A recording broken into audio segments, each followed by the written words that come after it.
દેશી ફૂડ રમઝાનના મહિનામાં બોલો પેલું બધું ખાઈને ઓછી જવાય ને તો દેશી ફૂડ બનાવેલું છે મેડમે છે ને એકલી દાળ ટોળની દાળ એટલી બધી રાખેલી છે ટોળની દાળવાળી ખીચડી ને છે ને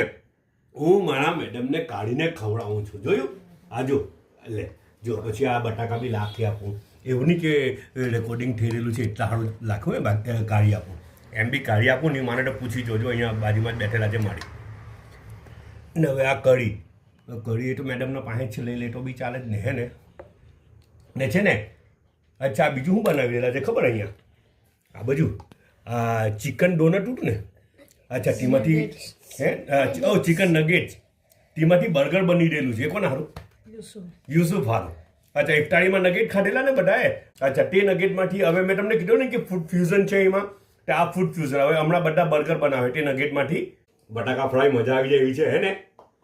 ને આ તો છે ને પેલા બટાકાવાળા સમોસા વેજ સમોસા છે બહુ મસ્ત સમોસા છે લગભગ તો 8-10 સમોસા તો હું ખાઈ ગયો આ ટોયરો તે બી ખાઈ જવા પાછો એક જ એમાં તો ખવાય એક જ બુકે તો હે ને